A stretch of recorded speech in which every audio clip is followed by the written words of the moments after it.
They stood on my porch the night after my grandparents' funeral, faces pale from grief or greed. Hard to tell the difference when money's involved. My uncle's voice cracked first. "It's not right, Daniel. That estate belongs to the family, not just you." The word family tasted bitter in my mouth. They'd forgotten what it meant the moment the lawyer read the will. I didn't argue. I didn't shout. I simply said, "Grandpa and Grandma made their choice." And that's when my mother, my own mother, stepped forward, her voice trembling. "Then you're choosing money over us?"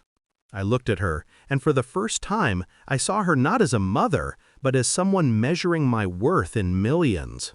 That night, they threw me out. My things in trash bags, my name cursed under their breath. The next morning I drove to my grandparents' mansion, the one on the hill overlooking the valley, where I'd spent summers running barefoot through orchards, where Grandma used to read me stories about integrity, and Grandpa taught me the weight of silence. When I unlocked the door, the house felt alive, as if it had been waiting for me.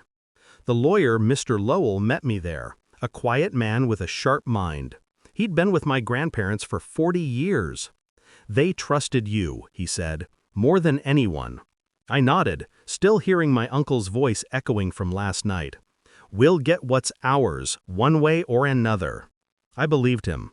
You see, I've always known my family's true nature. They smiled through clenched teeth, hugged for show, loved with conditions. I just never thought they'd aim their knives at me.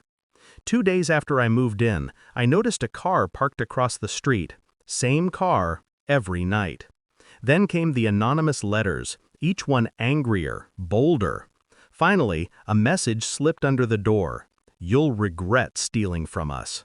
That's when I stopped mourning and started planning. I didn't fight back with rage. Rage is noisy, predictable. I preferred silence, the kind that makes people nervous. Step 1, I called Mr. Lowell. We reviewed the estate's legal protections. He suggested a security detail, but I declined. I had a better idea. Step 2, I met with the local police chief, an old friend of my grandfather's. I told him what was happening, showed him the letters. He promised discreet monitoring. Step 3, I reached out to someone my family didn't know about, a man my grandfather trusted deeply, a man who owed him his life. His name was Adrian Kane, a retired investigator. I found him exactly where my grandfather's notes said he'd be, a quiet cabin by the lake. "I heard about the crash," he said, pouring coffee. "They think it was an accident?" I nodded. He looked at me for a long time. "And you don't?" I didn't answer, but the silence said enough. The more Adrian dug, the darker things got. My grandparents' brakes had been tampered with 3 days before the crash. And the service log? Faked. I read the report in full that night. My hands didn't shake. My heart didn't race. I just felt cold. Someone in my family killed them. The inheritance wasn't the motive. It was the reward.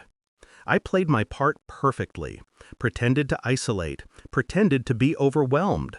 I let them think I was breaking. Meanwhile, Adrian traced financial transactions, hidden debts, desperate loans, a string of failed investments under my uncle's name.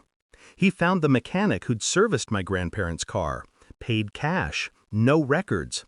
But the mechanic's girlfriend remembered a detail, a man in a blue BMW who handed him the envelope. My uncle drove a blue BMW. 2 weeks later, they showed up at the house again. My mother, my uncle, my aunt, all dressed like mourners who'd lost their patience. They didn't knock. They just walked in, like vultures who'd finally found their meal. "We're here to settle this," my uncle said, stepping forward. "You're moving out." I looked at him, calm, silent. Then I said, "No, I don't think I am."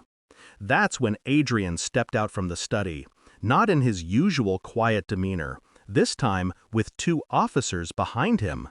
My uncle's face froze first, my mother's next. Adrian handed them a folder, evidence of vehicular sabotage, wire transfers, recorded phone calls. My uncle stammered, You can't! But he could. He did. They led my uncle out in handcuffs.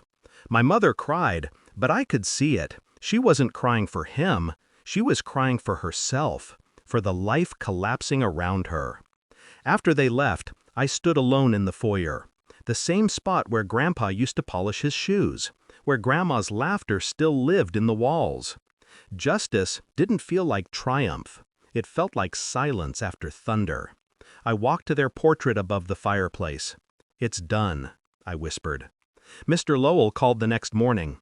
"You handled it like your grandfather would have." Maybe, but there was one thing I didn't tell anyone, not even Adrian. A week before the crash, Grandpa had called me. His voice was strained, cautious.